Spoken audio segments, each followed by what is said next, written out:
Hello, this is Daryl here, sending love as always. Thank you for tuning in. I just want to say if you like this interview, you can check our website for companion workbooks, action guides, tools, checklists, templates, and show notes with links for everything mentioned on the call.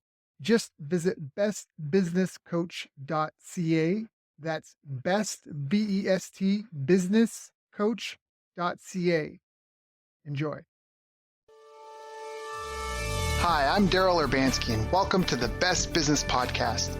My mission is to help create 200 new multimillionaire business owners. How? You'll do better when you know better. In my interviews, you'll hear from self-made millionaires, seven-figure business owners, authors, and world-class experts sharing how they did it so you can too without experiencing the same obstacles they did. Now, if you like this interview, please share it with a friend you think will benefit. They'll appreciate it, and I will as well.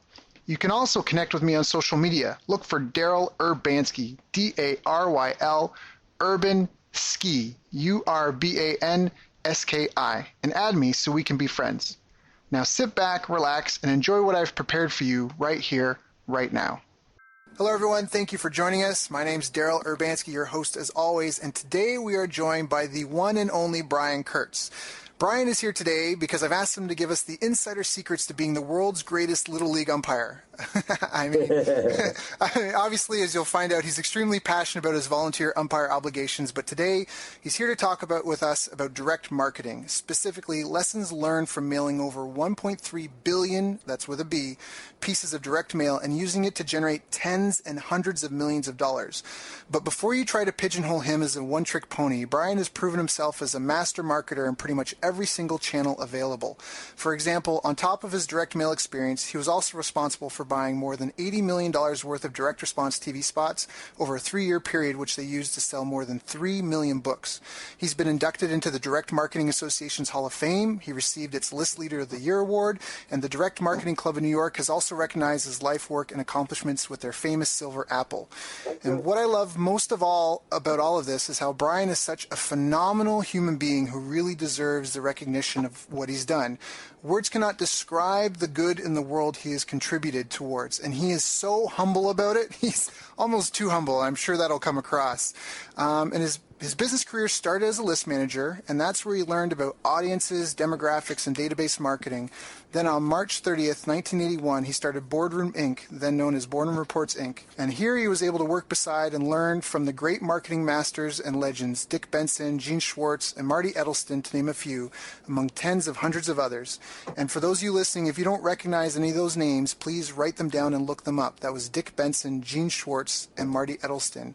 A lot of people on this call may not know or understand the accomplishments of these people, but a secret not too well known by others is how one of Brian's proudest moments was when Dick Benson said to him, "Brian, I didn't know you before today, but frankly, I'm impressed." And he said that because Dick was fond of saying no one spends enough time on lists, and starting in the list business is exactly what gave Brian a solid foundation and the knowledge needed for the different media channels which help Boardroom sell millions of newsletter subscriptions and consumer books. As you'd expect, Brian is one of the most well-connected executives in direct marketing, and also, as I mentioned earlier, he's extremely passionate about his Little League baseball umpiring. In his free time, he enjoys playing tennis, spending time with his wife and kids, is a loyal Rutgers alumni from his days in New Brunswick, New Jersey as a student.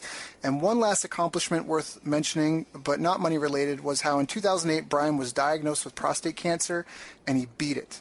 And that alone is remarkable and speaks to his dedication to expert knowledge and studying things that actually work. Brian continues to devote his time as often as possible to speaking and teaching opportunities like this one. And because not only is he a fan of the history of direct marketing, he is a huge proponent of passing the torch and legacy on to future generations. Keep an eye out for his Titans of Direct Response event, training, and materials, which is how I met him myself. Brian, thank you so much for your time today. I appreciate it from the deepest parts of my heart. How you doing, my friend? I'm good. You know, Daryl, that was probably the most researched bio of anyone who's ever interviewed me, and that's saying a lot because I've been interviewed a lot. Yeah. And because you obviously, like, you not only looked at my bio, but you read my blogs and you looked at a lot of different stuff. And what I find amazing about you, and I only got to meet you for the first time last September, and it was someone was coming to the Titans of Direct Response event that I was hosting, and it was someone who you were coaching.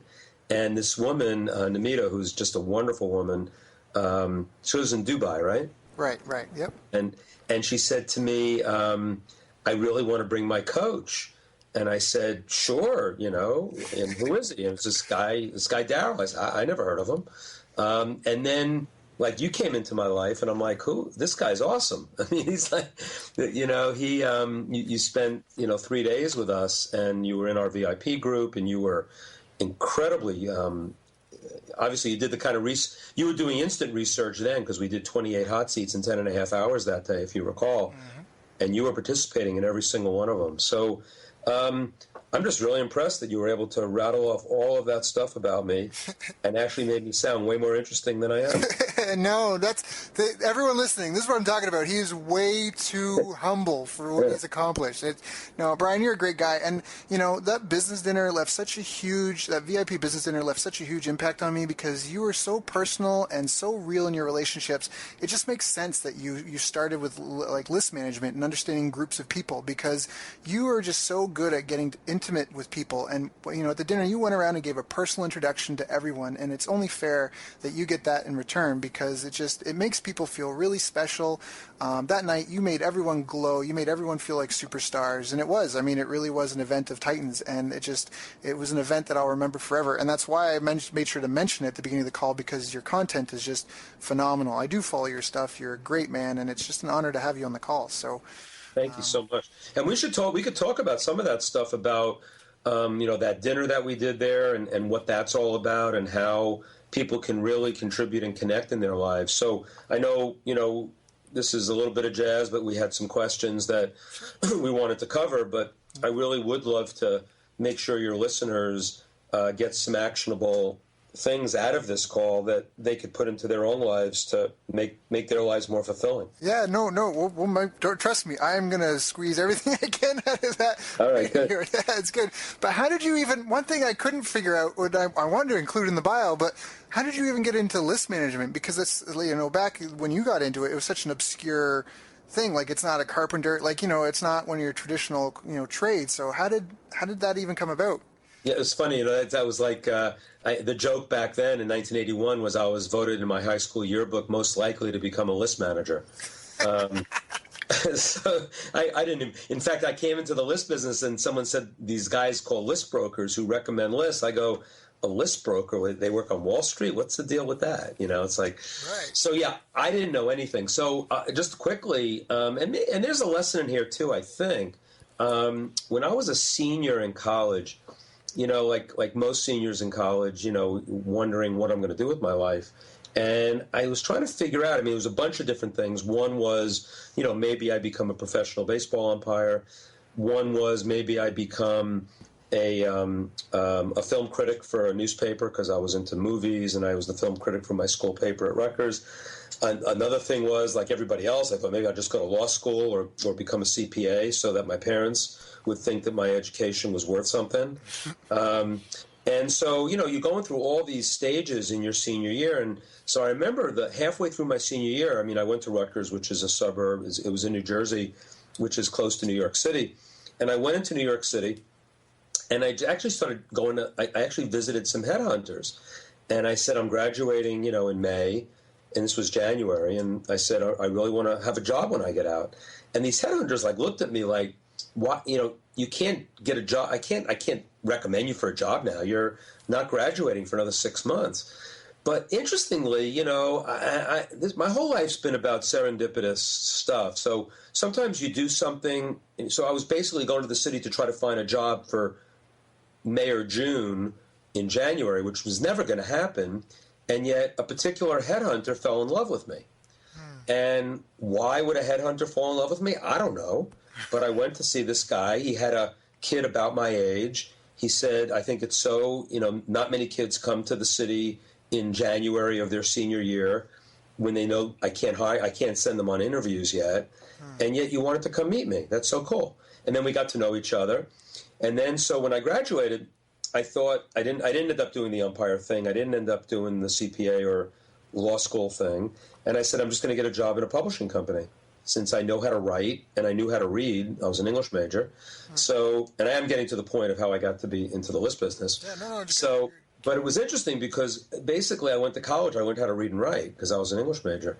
And so when I just pounded the pavement in New York at publishing companies and just walked into one company after another, I mapped out my days and just dropped off resumes.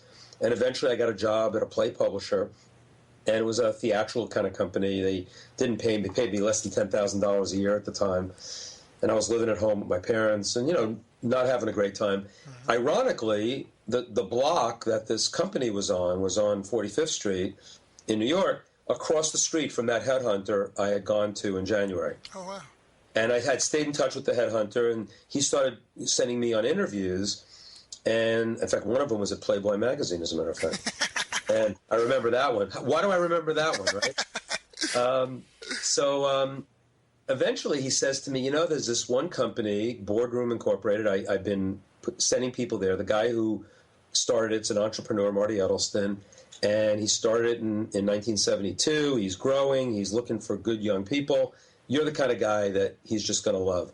So, you just see the progress of when you make true contributions and connections with people, they not only remember you and you differentiate yourself. He was going to get me into this company because he saw some linkage with me and Marty. And so, long story long, I end up with an interview at Boardroom, and it just so happens the interview is not in the editorial side, because I thought I wanted to be a writer or something in publishing, but Boardroom happened to manage their mailing list in-house, which is very rare. Most companies would have a mailing list that they would give to what they call a list manager to basically represent their list in the marketplace. Like Money Magazine has a list of subscribers, and some company would represent the Money Magazine list to get other people to use the list in direct mail. So, and this is all direct mail now. This is way before the internet. So it just so happened that Boardroom had this in-house list management operation, and the job was to be like a clerk in that department. I was going to get a raise from about $9,500 a year to about $12,500 a year, so that was like a big deal. And I could move out of my house on that, barely. So I took this job at Boardroom and thinking I would end up on the editorial side at some point. Right. You even asked about getting put on there once, and Marty said no. He did. He basically said, when a job opened up in editorial after I'd been there for a couple of years, he said, Brian, I think you got a nose for this marketing stuff. And, when the owner of the company who has sort of taken you under his wing kind of starts seeing your talent and where he thinks you might be most talented, you're going to listen, because at 23 years old, I'm not saying you don't know anything, but you certainly know a lot less than, the guy who was starting this business. Right. So I just fell in love with that side of the business. And it wasn't just being a list manager and representing the Boardroom list. And everybody mailed the Boardroom list because they were affluent executives. They were lists that worked for just about everybody. But I just loved, as you said, I think you hinted at it, that this idea that it was the audiences. It was, how an audience responded to an offer. And my curiosity was so piqued by this business that that's how I started getting all that, curiosity to learn about copywriting and to learn about offers and to learn about the kind of direct mail, not only that we did to get the lists that we had to put the names up on our list, but all the different people that used our list, and to learn about all these different companies that were probably the kings of direct mail, through the 70s, 80s, and 90s. People like Reader's Digest and Time Magazine and Consumer Reports and all the different catalogers and all the different fundraisers, political fundraisers. So learning about all these different areas, and that everybody needed lists, everybody needed to mail, in our case, our affluent executives. And so to be exposed to all that was just incredible. And there was no turning back. Like once, I realized that I wasn't going to be a writer. I'd figure out some other ways to do my writing, which I'm doing now, actually. But it was more about being a marketing guy. And coming from the list side of things, I think you really do learn what makes people tick. And then it went into copywriting from there. I never really became a copywriter per se, but I worked with probably the greatest copywriters who've ever lived. Yep. And what an experience that was. Oh, yeah. And they looked to me for my list knowledge, and it was just an amazing marriage of knowledge. So, yeah, what are some of the, because you're right. And it's like Gary Bencivenga, who's a phenomenal, legendary copywriter. And for anyone listening to the call, if you don't understand why copywriting is so important, it's the only way, now we have new technology, so you can do webinars and that. But for years, it was writing the written word was the only way you could leverage salesmanship outside of having one person in a room, whether you're doing one-on-one sales or one-to-many. You can do the phone sales as well, but you can't really leverage that in the way that you can, written word. And so copy is so important in your brochures, your website, communications after people buy. I mean, copywriting is just, it really is a massive leverage point in almost every business. And where Brian's... I'll give you a quote, Daryl. Gary Halbert had this great quote. He's also one of the greatest copywriters who ever lived. Used to say that every business problem can be solved with a great sales letter. And it was about direct mail and the written word. But even today, as you suggest, writing the webinar and writing the video sales letter and writing amazing email for marketing purposes, copywriting moves the world. Even Greg Renker that you had at your Titans event, he was saying every infomercial starts out as a script. Right? Mm-hmm. Yeah, he's a storyteller. It was so amazing when my first call with him, talking about TV, and we started talking about one of the shows that was running for a cosmetic. It's for Cindy Crawford, famous model. And the way that commercial is written, that 28.5 commercial is written, if you read it on paper, you would say this is an ingenious script. And therefore, it's a great piece of copywriting. Right. Yeah, so for the listeners, if you're not aware, that's part of what it is. And Brian, what are some of the things because as a list manager, you would see gaps in other people's skills as a list manager, where they're falling off. And I know you gave away, again, just another feather in the cap to how well you take care of people. But at the audience, all the women, you wanted to make sure that all the women were acknowledged and made to feel special because they are a bit of a minority in the industry. And you had a special gift for all the women who came to the event. And one of them was a book on list building. And and I remember you said that, some of it's, I don't want to say outdated. I remember you gave one to Namita, but you said there's a lot of the solid fundamentals are in this book, and it had helped you. And kind of what are some of those things that people, if they're listening and they're like, all right, I need to know my audience and list building. A lot of people say they know that, but I think there's a difference between quote unquote knowing and the real experience. And you obviously have that touch. So kind of what is a list to you, or what is an audience, or I don't know if I can formulate the question properly, but I want to get at how do you look at a list differently than the average list broker? I ask people whether they're doing online marketing or offline marketing, and I say, do you understand the concept of RFM? 3 letters, RFM. Recency, frequency, monetary value. That's correct. Anytime you look at a list, you need to look at it in terms of recency, frequency, and monetary value. So recency, the concept being that someone who bought in the last 3 months is always worth more than someone who bought 6 months ago or a year ago. Then frequency is important. So it's not just when they ordered, but how often they ordered. So the icing on the cake select on most lists was called multi-buyers. And they're people who bought more than one product. Then the third thing, obviously, is monetary, how much they spend. So putting those 3 things together, it gets way more sophisticated than that when you start selecting from these huge databases of names where the computer and statistical programs actually do the selection for you. They actually, can rank names on a database based on recency, based on frequency, based on monetary value, and based on other data like demographics and psychographics. So, the lesson for the callers here, because I'm sure that a lot of people on this call might have very small lists, or they might have mid-sized lists. And the thing I always like to say is that, the list of 900 or 9,000 needs to be looked at the same as a list of 9 million, in that you want to have different messaging to different segments of your list. And that's where the copywriting and the list both get married together. And I'm finding that the more I've been doing consulting with people in the online world, the more this aspect, this idea is coming up as something that's really, really important to figure out how to look at audiences in different ways with different messaging. So you can see that the list is also related to the copy and to the offer that you make. Right. So you have a different offer for someone who hasn't bought in 6 months versus someone who's bought in the last 30 days? Absolutely. There's another rule of thumb in the list business that your ex-buyers or your previous customers is always going to be your best list. Right. So that concept could be taken into almost any business. So someone who was a subscriber to whatever you do and they lapse their subscription, usually they lapse because of time or money, but to get them back in, you don't have to resell the product in the same way as if it was someone who was in there for the first time. Right. So when we sell to our ex-buyers, there's much more of we want you back and you're already part of my family, as opposed to I'm trying to, get you into my family for the first time. Right.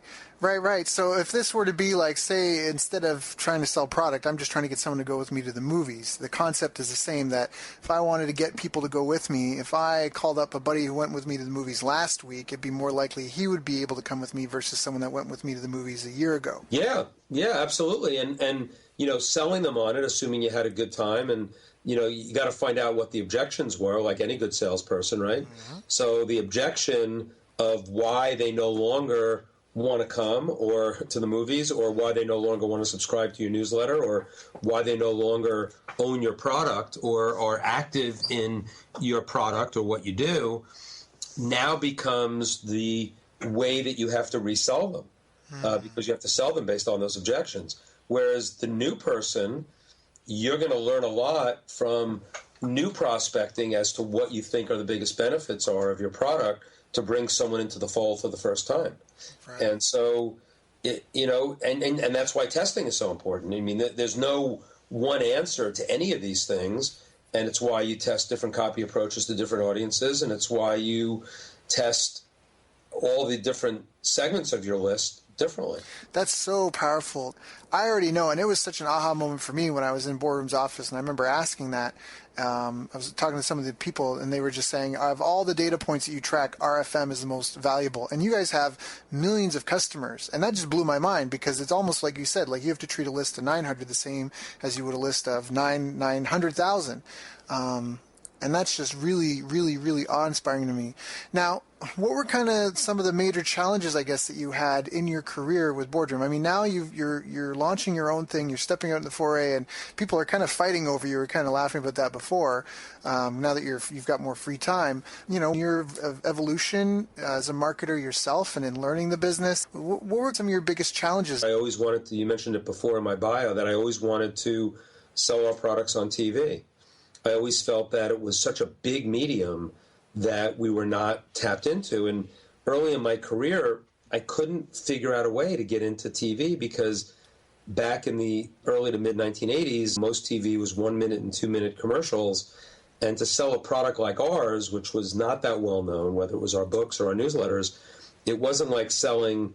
And so when the infomercial came about, the 28.5 minute, I swore to myself that I was going to figure out a way to get into that business. And actually having our first successful infomercial, which didn't happen until 2005. Wow. And I just didn't figure it out until then. I didn't spend a lot of money chasing it. I just spent a lot of anxiety chasing it, figuring out how to do it. And it's a longer story, which I don't want to go into, and I tell it. I've told it in other interviews, and I think I even told it in one of my blogs. I said how insomnia led to a $200 million franchise. But, you got to have that moment, that kind of triggers it. But you also have to have that dream. And so I think that whenever I was challenged with something, I want to be on TV was the challenge. I just kept thinking about it and writing to myself about it, and until eventually, it doesn't come to you by magic, but it comes to you by all the different other work you do. And I believe in serendipitous things like that. Now, you said you were writing to yourself. Is that a habit that you've developed over time? Yeah, I didn't do it as much early in my career, and I probably would have been better off. But, journaling, I think, is so important. Being able to, even if it's a journal that has prompts, your things you're most grateful for when you get up in the morning, and, things that are wins every day at night, and, training yourself to think of your life in terms of gratefulness and wins is something that I've really developed over time. And I guess back then, I was still doing it in a different way, in that I was journaling and I was writing to myself and I was kind of keeping track of all the potential ideas. I mean, another big challenge was, when most of our books that sold the best back then were books that were greatest hits of our newsletters. And so we didn't have to, go out and create very much. It was just sort of rehashing the editorial. And I realized we were going to run out of editorials. So that was one of those, light bulb moments that said, how are we going to increase our reach with more content? And that led to a whole program where I started buying the rights to outside books. But that took a long time to get to. That's a great point to bring up, because this is a conversation that's come up a couple of times recently in other discussions and other interviews. It's, do you take one product and do you try to take it around the world? Or do you go inch wide, mile deep and try to, have a bigger back end? And you kind of just started touching on that. Like, you've got this newsletter, the subscription, but it's a monthly newsletter, and you do your best-selling products are the best of that, but that's a finite resource. So do you just try to sell the best of to a larger audience? Like, how your solution was to license other content? Is that true? Yeah, so it was, the answer is both. I mean, we were able to go pretty deep with the content that we already had, but to bring in new people into the fold with a new product and to get into different niches, it was going to be impossible to do that without looking beyond our four walls. So you both, and I guess in the online world today, we talk about, what are the new products that we're all going to do to be the new front end products, and what are we going to do on the back end to go deeper with the products that we develop that seem to resonate the most with our audience. And you have to do both.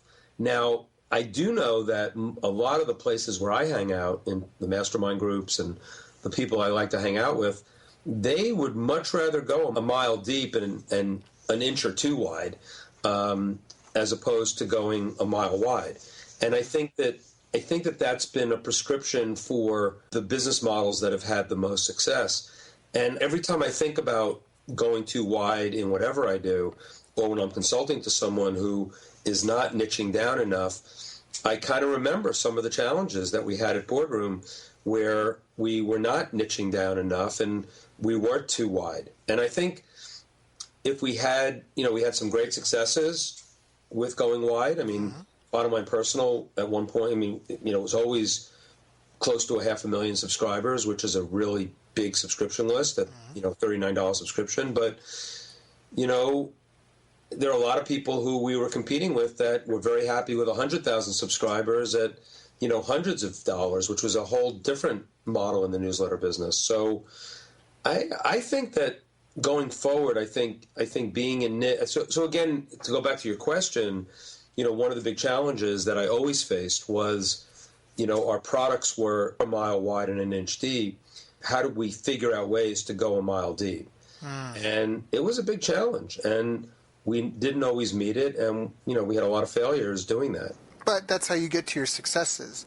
Yes. That's actually perfect for me, because I have a couple of questions I want to ask. Because when do you decide to scale something to the max? I think the audience tells you when you're going to scale, because in direct marketing, you start with a test quantity and you pyramid, as we say, from that into not to huge quantities, but to the next level of lists or the next level of audience. And as you fine-tune both the audiences you can go after and the messaging that you can do through your copy and offer, you can't force a product on an audience. You have to really sell benefits. Some people know they want it, but they don't know they need it. Or they know they need it, but you need to make it available in a way that makes it accessible. There's no one thing that says, now it's time to scale, but I think I love letting my audience tell me. The idea of making sure that you don't go down avenues with your product until your audience tells you that they want it. And there's a lot of ways to do that. And there are very sophisticated ways to do that online these days, which I'm very impressed with. Yeah, no, there definitely are. We had a guest, Ryan Levesque. I love what Ryan does. Yeah, that's state of the art. And then I have an interview with Glenn Livingston, his mentor, who's coming up soon as well. Glenn's a great guy. So surveys are phenomenal. And you even did that. I was so impressed by that, because you did that like end of day one or something at the Titans event. You had everyone, little slip of paper, just put their feedback, and you guys responded. And that was amazing. Like, the food was already phenomenal, but I think there was a temperature issue and whatever, but you just asked everyone and then you fixed it. And that's part of why everyone loved the event so much, is because they came, they enjoyed it. They had a couple of things that, maybe weren't the most comfortable, and then you fixed it or you talked about it on stage. Right. And so there was no elephant in the room.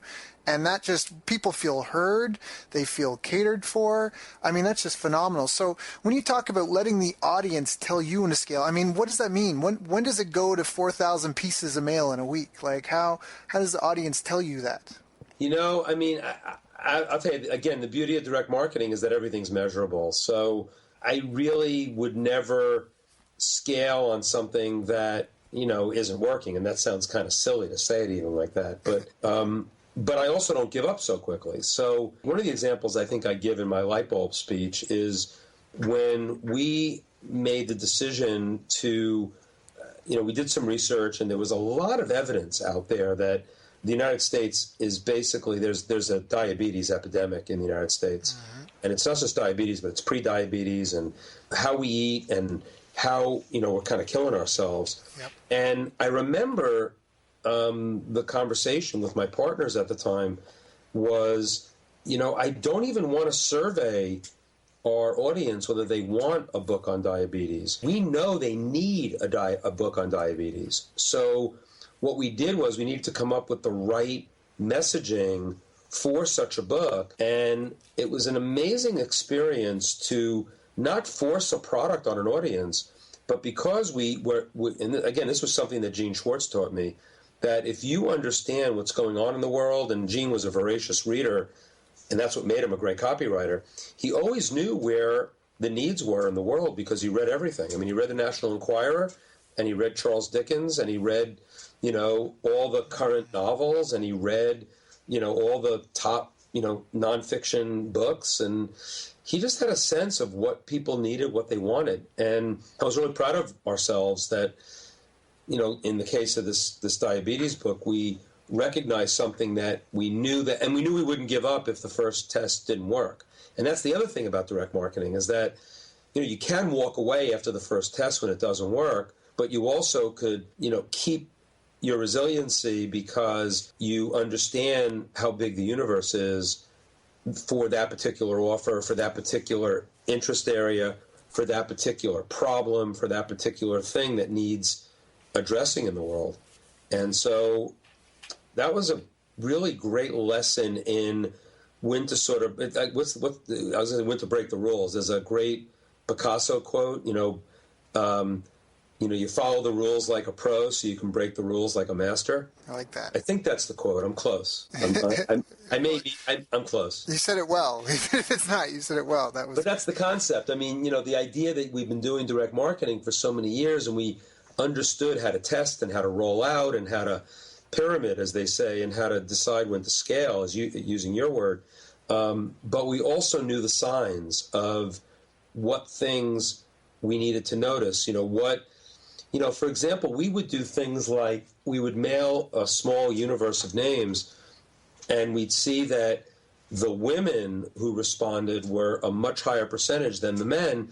And then we decided to change one of the copy approaches for women only, and then started selecting lists of women only, and started moving to where, the product should be going. That wasn't diabetes. That was a different product. Right. But we didn't know that it was a product that was going to be as gender...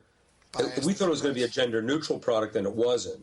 Right. And so we let the market tell us that, and then we were able to scale into the female market on that product, but not necessarily across the board. Yeah, that's a great example. So you put it out there. And, we did an interview with Max Carey, who's a phenomenal individual such as yourself. And he was talking about that. Most people, they just launch a business and then it either fails or flops, but they don't actually invest the time, the 8 to 18 months to dial it in, to, almost like those old school radios. We had to turn the knob to get a clear radio signal. You throw it, and that's almost what you're describing. You did your research, you put your best foot forward, you launch it out there, and then based on analyzing, that was on your blog, Follow the Money. Following the money would show you, when you said so eloquently, letting the audience tell you, told you that you needed to almost specialize your copy and even your product for the female market and roll this out. Is there any other examples? Do you have another example of like a quick campaign that you kind of rolled out and quickly were able to scale based on some feedback and just following the money, so to speak? The TV thing, we were able to scale pretty quickly. Like, what happened with that was interesting because we, again, broke some rules, but they made sense because in the infomercial business, we were, even back then, most of the infomercials were written and devised by a certain formula where you would do 7 minutes of selling, and then you would have a call to action of some sort, then another 7 minutes, and then another call to action, then another 7 minutes, and then like the full-blown offer again. So you'd have, the offer would come up. It's sort of like on an online offer, having the first, link to the sales page above the fold, or whether you should have it just below, whatever your strategy might be as to when you start selling. And in this particular case, we had to build something because it was a book and it was a series of premiums, smaller books. And we also wanted to build the case because no one knew our brand and didn't understand that we had all these doctors who were being quoted in the book. So what we did was we kind of broke a big rule and said, we are going to go 25 minutes out of 28 and a half and not offer the call to action for the first time until we were maybe 24, 25 minutes in, because we really wanted to build the case for both the offer and, the sales message and the content. And it was kind of a breakthrough format. And then because we understood that was a format that was good, that worked for that type of a product, we were able to get 3 out of 4 successes on TV in our first 4 shows, whereas most people said that you'd be 1 out of 15 or 1 out of 20 infomercials would work. So I think, so that was one where the audience was going to, we had an inkling about it. And we were ready. We were kind of ready to go to a more formulaic approach if we had to, because we weren't going to give up. We thought we had a good product. We thought we wanted to do an infomercial. So we might have done something with an earlier call to action if that didn't work. That was a really interesting, and the audience really did tell us that there was an incredible appetite for building and building to the crescendo, as opposed to, 3 crescendos, so to speak, if there is such a thing, because I don't know if you can have more than but I think that, that's one that comes to mind right away. I think that, seeing different, copy approaches where I remember there was some covers of some outer envelopes where we kind of focused in on more specificity, where it was, the 10-cent cholesterol cure or the lunchtime facelift or whatever.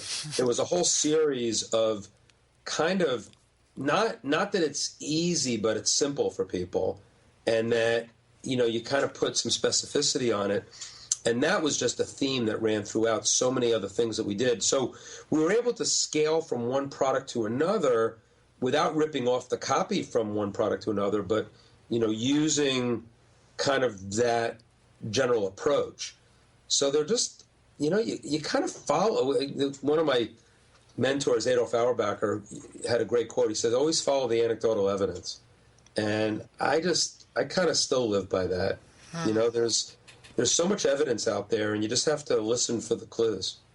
Following the anecdotal evidence is such a cool thing because you're kind of watching someone else maybe not perfect the model, but do something within a model. And, frankly, some people are like, I thought we were inventing something with the infomercials we did. I thought we were inventing something with some of the direct mail we've done over the years.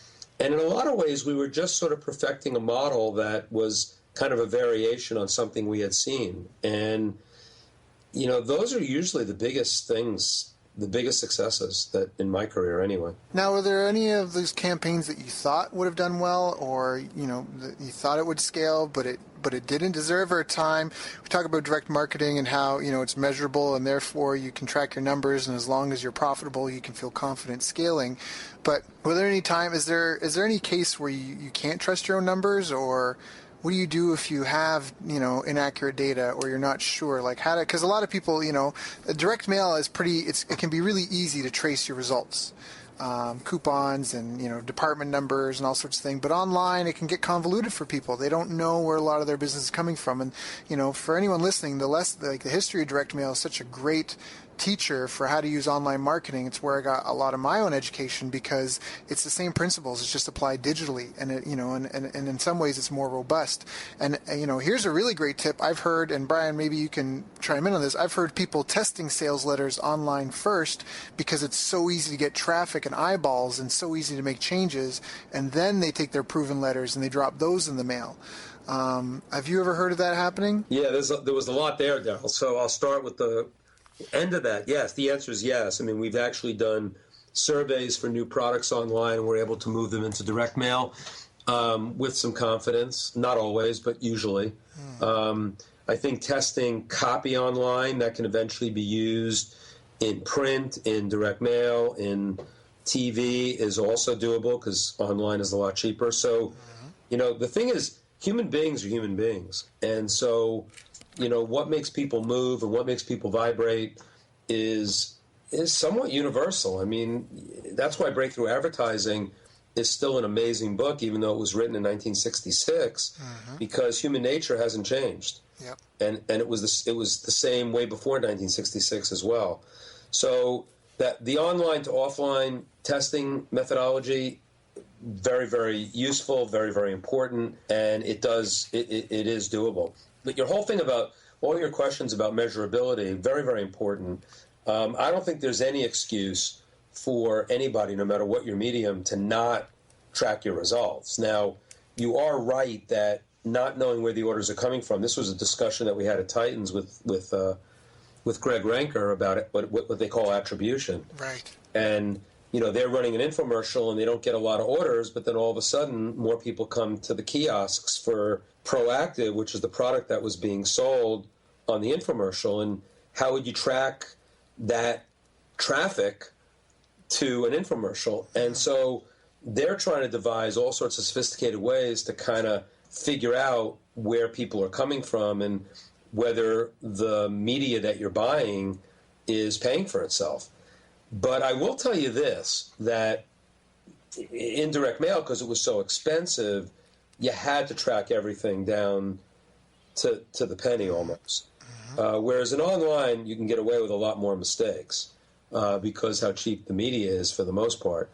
But that doesn't mean that you shouldn't be a slave to your numbers. Dick Benson had a great quote, you have to believe your numbers, it's all you got. But then make sure, and I've blogged about this quite a bit, make sure that the numbers you have are statistically significant. I did a blog somewhat recently about, I was doing an online launch at one point, and someone was doing kind of on the fly creative testing, and so two emails went out at the same time to a particular audience, and it was about $100 product, and someone said, look, on one version of the sales letter got 12 orders and one got 8, so it looks like we have a winner. And I looked at him and I said, are you kidding me? And I'm not even a math guy. I mean, I rely on other people for that. But, you just called a new, what they call a control, which would be the winner, based on 12 orders over 8, when A, the whole thing hasn't played out yet, and B, 12 orders over 8 on a $100 offer is not statistically significant. So I think that, there's not a quick answer to what you said, but I would encourage everybody to really make sure that they track everything that they do, and try to attribute it to whatever the media that you're spending money on, because that's where you're going to lose money if you're not tracking properly. And if your entire campaign includes some things that aren't that expensive and it looks like the total campaign is doing well, I'm not saying don't do it, but I'm saying try as hard as you can to try to attribute to each medium on its own and make sure that at least it stands up. I learned of a guy who was doing a lot of Facebook advertising and was having a hard time selling what he was doing to some online marketers, because if you had a low-ticket offer, even if Facebook advertising was fairly cheap, they weren't getting their money back on that first order, and they certainly weren't tracking. They weren't tracking anything Well, I apologize for my phone ringing. Oh, that's okay. So I definitely think that it's just critically important for that. So this online guy was trying to prove that you can actually pay for Facebook advertising and make it pay out, and that you have to look at the lifetime value of the customer, which is something that I'm sure some of your other speakers have talked about. I know Ryan Levesque talks about this. So.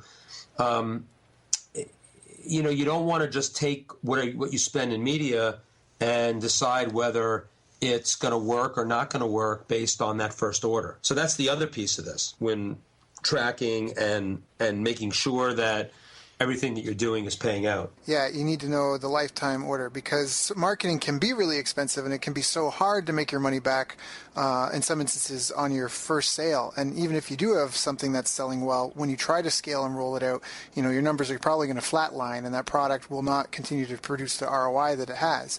And so you're just buying customers, and then it's all about having a back end. And then when we talk about the RFM analysis and treating and segmenting people and communicating them differently, that's where you can get the highest leverage ROI, right? Because exactly, you're spending your marketing dollars where it's going to be sales. And something that we haven't mentioned, and if someone's really new to this, please listen to this call a couple of times. Brian's dropping some amazing stuff. But you can, we've talked about tracking to the penny, but you can almost predict to the penny what you're going to generate as well, right? Yeah, oh, yeah. I mean, I think that, what's interesting in direct mail, because we do very sophisticated modeling, that we do these things called gains charts when we're mailing millions of names, and we actually can really predict the lifts in response you can get from different audiences. And I'm not saying you can do that as readily on small universes online, but I know some online marketers that have really started spending so much time with their data that they're making predictions that are pretty accurate on what their expectation is on a launch and what they need to do to get X amount, and how many times they think they need to mail it, and what they need to do to put it over the top. And I think that one of the beauties, though, that I'm sure I sound like the old man here, but I think when I see marketers today, the ability to keep giving away more content as you move through the funnel or as you move through the sales cycle is so exciting when you think about it. In the old days of direct mail, you really couldn't give away all that content without a sales message embedded because of the cost of postage and printing and all of that. Mm-hmm. And I'm just fascinated with how nimble marketers are today, and what they're willing to give away for free in order to get that sale at the end, and do it really professionally, with tremendous dexterity. I just love it. Very well said. No, I think you're right. In some ways, though, some people are lazy, because that's why, that's why what you bring to the table is so valuable, and why I encourage everyone on this call to listen, to look up the history of direct mail and to learn from it, because, that's one of the things we mentioned a mutual friend, Ken McCarthy. We actually have an interview with him already released, the godfather of internet marketing. Anyone who's an internet marketer should definitely listen to that call. But that's one of the most powerful things I got from Ken, was his ability to translate direct mail over to the online world and describe it in those terms, because you look at a lot of people today and they don't understand the power that they wield. Like, you can target people on Facebook or even on Google down to like the thought that they're having, to just with insane detail. You can target people. You can target left-handed blonde women that only know how to hop on their left foot. You can just, it's crazy how easy it is to access those people, and at such a low cost. The internet, it's the most efficient but the least effective, right? Well, yeah, because I think that you have to, don't get fooled into thinking because it's cheap that every time you email somebody inexpensively, that there's not a cost to that beyond the 75 cents a thousand. Right. Because, there's a theory, Gordon Grossman, another one of my mentors, who was a guy who built the Reader's Digest in the 1960s and kind of invented sweepstakes. A lot of people owe him a debt of gratitude. But he always used to say, every time you mail, and this was back in direct mail, but the same is true today. Every time you mail to somebody or you contact somebody, you could be taking away a response from a future offer that you have if you're not addressing them in the right way. I mean, I heard a horror story, just to bring it home. There's a guy had a list that was a very spiritual kind of list, and he was selling spiritual products. He was an affiliate for other spiritual products. And one day he decided to do an affiliate deal with a guy who had an offer to sell an investment product. And it's not congruent. It's not congruent. Mm-hmm. And so this audience was like, wait a minute, we're by their own admission, they've already told you they're kind of woo-woo. Right. They're not interested in spiritual stuff. They only expect you to sell them spiritual stuff, right, or to talk about it. And now you just sold them something that was totally out of left field. Right. And so they might have sold a few of the financial product, but he had more unsubscribes to that offer than he would for any offer. And you now might have taken a lot of people who didn't unsubscribe to not be as receptive or open next time when you send them the spiritual product again. Right. I'm giving you an extreme example, but the examples are all over the place in terms of, every time. I think the saying goes that in direct mail, every piece of direct mail had to sell something because we were paying so much. Right. In email and online marketing, every piece of promotion must achieve something. Right. And if it's not serving a purpose, except to just sell something that might not be congruent, be careful, because your list is going to turn on you. That's awesome. No, that's so true, because it's so easy to click and make people disappear. That's the other part of it with the online. Yeah. So with direct mail, you can just keep mailing them to a certain point. But no, I think that's really good, because that's where I think you really have had your advantage in coming from the list perspective and studying the people, and just the human touch that you always have brought that just impressed me so much when I was at the direct responsive. You were such a great role model. Not just the survey you did, trying to acknowledge all the women. You built so much goodwill. Well, actually, we gave away. I spent $50,000 just on the giveaways at that event, which I was so proud of, and I made jokes about it, if you remember, because a lot of people, they had to ship the stuff back. Right. And they were actually complaining about me giving them too many good things to take home. I'm in Canada now. I shipped all that stuff to California. Now I've shipped it to Canada. It's actually upstairs in my living room. I was just going through it. You're right. There's like 4 of these massive binders, and it was great though. No, but you're right. You over-delivered so much. People were like begging you to stop.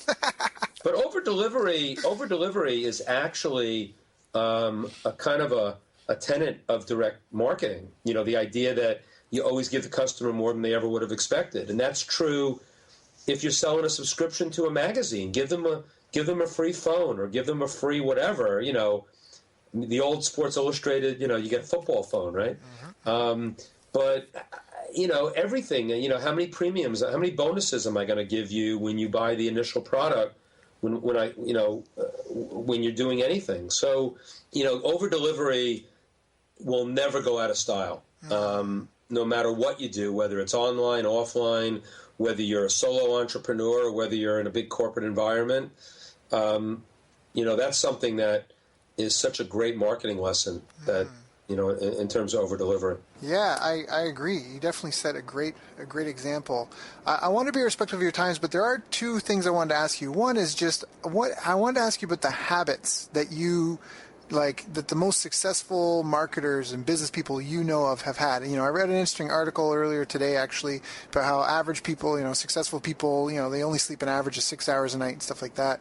What would you say are the habits if someone was to try to change their behavior, or they wanted to try to emulate success as close as possible? Is there anything that you learned over the years that you feel like you already mentioned journaling? We talked about testing, over delivering, segmenting your list. Is there any other ones that come to mind as far as a habit that you should have as a business owner or as a marketer to be successful? I think that a lot of people are trying to teach me how to respect my own time. And it's funny. I mean, you just said it, and I could sit on the phone with you for hours. You're such a good guy, and I know that you'll keep asking good questions. But I mean, when you're like, this idea that overload doesn't serve anyone, and being in overload and trying to serve somebody is kind of a disservice to them. And so, there are people that, take their whole day, and basically their whole day is in 5-minute segments, and I'll give you, 4 segments, which means you get 20 minutes. And I don't think you have to be as religious as that to it, but I think that really, prioritizing, figuring out what's the most important thing to do today. I don't do it every day, and that's when I get lost. Putting the 5 things that I want to accomplish today at the beginning of the day. Usually I separate my business and personal. So, one thing, I'll have my list of my top business things I want to get done today, my top personal things I want to get done today. Everybody has their own methodology for that, but I think that really respecting your own time and giving yourself kind of permission to be a little ruthless with your time, and I'm going to have to learn how to do that better. So that's probably the one that popped into my head first and foremost. I think also just the whole concept, and I mentioned it before, of gratefulness, that I think that, grateful for every day you're above ground, and grateful for, the people in your life. And, as you get sort of stressed out, and as you start not being, being agitated or not being pleasant to people, I think the world will end up turning on you. I don't want to be too woo-woo about this, but I think karma's a bitch. And so I think that if you put out, and I learned this in a bunch of different lessons over the last bunch of years, that, when you're not for the success of others, if you're not for the success of others, you are absolutely going to get ill. You will physically get ill. There's a Brazilian writer who I started reading recently. His name is Norberto Keppe, Norberto Keppe, Kepppe. And he has a book called The Origin of Illness. And it really is all about envy and how envy makes you ill. So that the concept would be that if you got on the phone today, Daryl, and told me that you're doing these podcasts and it's kind of changed your life, and, I can't, whatever all the good news about Daryl. And if I spent a moment thinking of being envious of, I wish I had a podcast, I wish I was more like Daryl, I wish I could do what he's doing, that is a prescription for illness. Whereas the opposite of going grateful and saying, and I've written about this in one of my blogs recently, that, if I'm grateful, like, holy moly, Daryl is an expert in podcasts now. He's going to get better and better at it. He's going to interview all of these superstars. I'm so lucky to being interviewed by him. I'm grateful to be interviewed by him. And maybe if I ever want to do a podcast, he'll teach me how to do it. Or maybe I can bring him some other great people to be on his podcast, who will then be on my future podcast, or they might be a guest speaker at one of my events. I mean, I'm just dreaming here about, and it's not all about that I have to get something for something. It's not all about, that if I do you a favor, you do me a favor. That's not what this is about. But it's about really being grateful for the people in your life and their expertise, what they do, how they share it with you, and how you learn from it, instead of being envious. And so whenever I go to envy, and we all do, I mean, it's human nature, right? I mean, you hear about someone, they just did a $2 million launch. If you got to, your natural response is going to be envious. Most entrepreneurs are going to say, wow, how did he build a $10 million business when I can't build a $1 million business? But go to gratefulness first. The fact that you would know that person, that they could help you with some advice on things that you might be doing. Get in a mastermind group with them.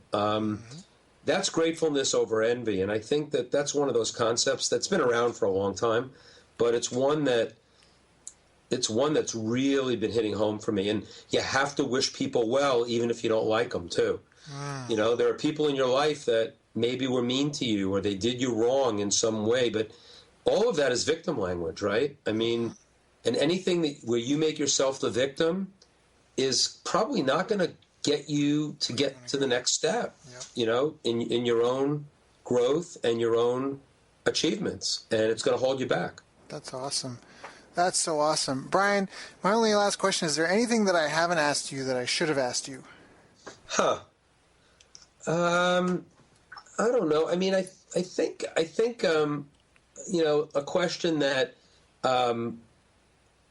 I don't get asked that often, but it's kind of for me, it's a potential moose on the table that I want to dispel as quickly as possible, and it's that the fact that I use T-Rex the dinosaur as part of my email address, and I just don't see myself as a dinosaur, and yet I do think that knowing the eternal, and you kind of hinted at this, knowing the eternal truths of direct response marketing that I've experienced and bringing them forward I feel like that's my life mission. So maybe the question could have been, not that it would have been a better question than any one that you asked me already, could have been something like, what do you want to do when you grow up, Brian? I mean, you've had a pretty good career, and you just left a company after being there for 34 years,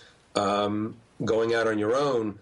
And as I think about it, and I just wrote about it this past week because I've been thinking long and hard about it, because I want to make a bigger difference. I don't want to make less of a difference. And when you don't have a big company behind you, sometimes it's harder to do that. But having impact in the world is really about who you're going to surround yourself with. And what's the old expression? You're kind of you're the average of the 5 people you spend the most time with? That's correct. And so I've got to continue to just spend time with people that are going to make me play a bigger game and create a bigger impact. So I guess the question could have been, what makes you qualified to be relevant to marketing today, based on the fact that you spent most of your career in the direct mail world and in an offline world, and you've only learned the online world along with everybody else. Mm-hmm. And so that would be the answer to that question, that I to try to figure out what those things will mesh with each other, kind of the old and the new, and to create something really special. So I don't know. That was a long-winded way of saying, justify yourself, Grandpa. And and I'm not a grandpa by any means. My kids would have to have a date first for that. But I've been around, so I have to make sure that I stay really relevant. So I need to stay on top of what's going on in the world and be around people like you. Well, yeah, I think there's a lot to be exchanged between the two, because, I think where a lot of people go astray is thinking that it's all online, and that's so dangerous, just relying on any one media, especially one that you can get shut down so easily. Yeah, I think that's, the mastermind group that I want to put together, because there are so many mastermind groups and they all do different things. And I think the one area that I'm really excited about doing, and it came up at the Titans event, is I want to have the mastermind for multi-channel marketing. There aren't really any masterminds either for offline marketing, because no one wants to just do offline. And I don't know that I want to do that either. I could probably do a mastermind just on direct mail and print for online marketers, and they all should be looking at that. Oh, they all should.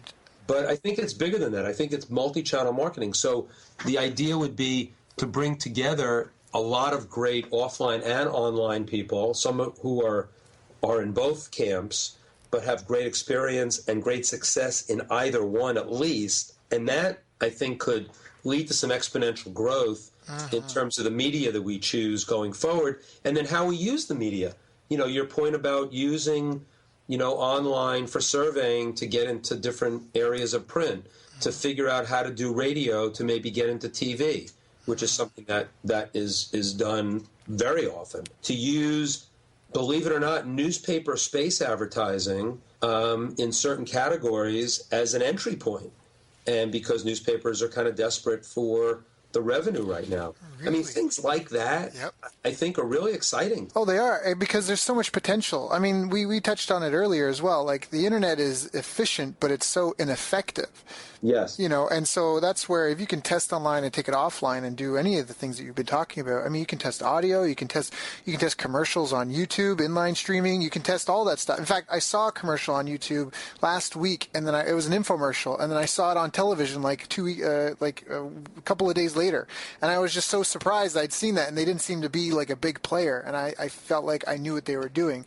I don't have any proof, but they just didn't seem like, they didn't seem like Guthrie Renker. I'm like, they tested that online, and then they paid for it offline. So exactly. I think there's a huge potential for and I think that in some ways, you might be concerned about keeping up with the 20-year-olds, and, it's good to keep tabs on them, but you just have so much knowledge and the experience, and I feel like you could want whatever you want to do, Brian. You're such a humble guy, and you downplay your accomplishments so much, but when you're not in the room, people talk about you like a god in some instances, and so you, in some ways, I think need to, I don't know, I don't want to give you advice, but get a pair, right? No, exactly. Get a pair, go out there. I have taken on a mentorship role, and I like coaching young entrepreneurs, and I know that I'm creating a lot of value there, and it's been very rewarding. So I'm hearing what people are telling me.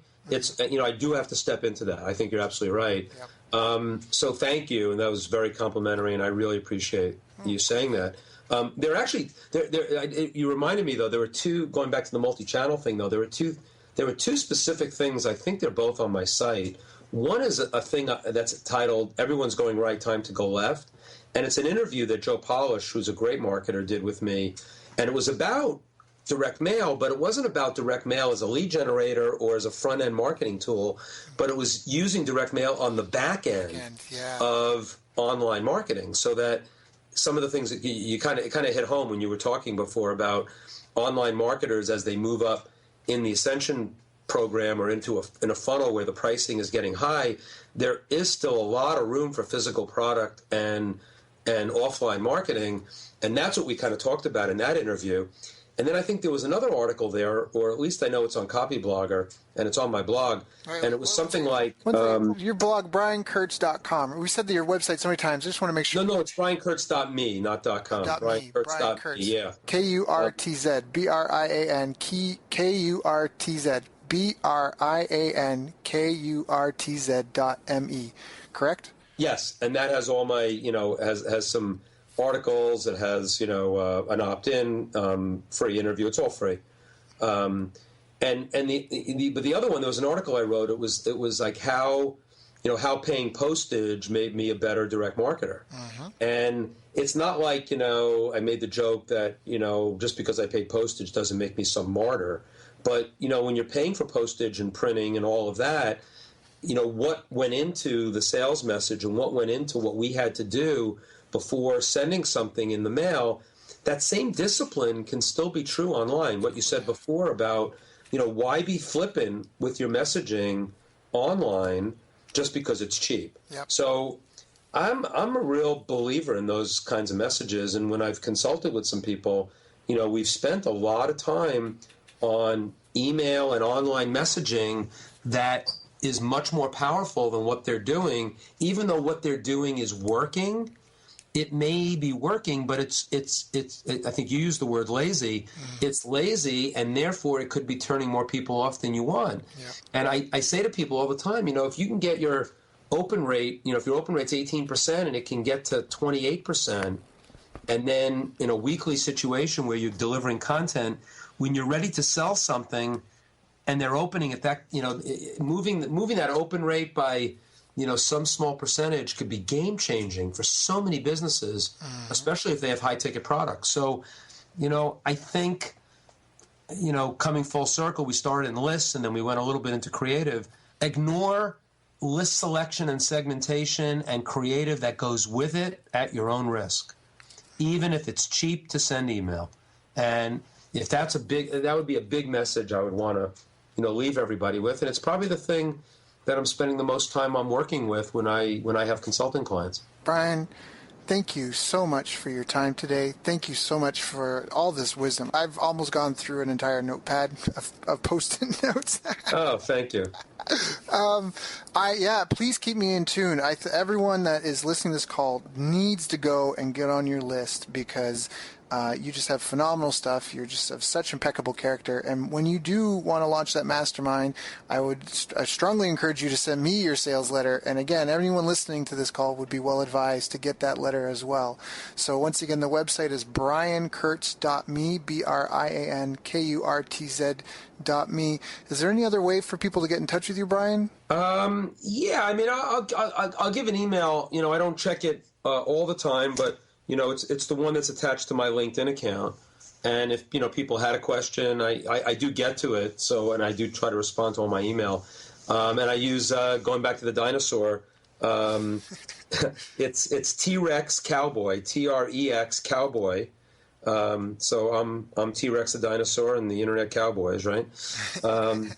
And T-Rex Cowboy, the number 1 at gmail.com, T-Rex Cowboy 1 at gmail.com. So, you know, if people want to throw me a question or something, and I will see it, and I'm open to hearing from your listeners, because if they're listening to you, I know that they're probably people that I'd want to be involved with. Oh, yeah, and they're definitely people that could learn so much from you.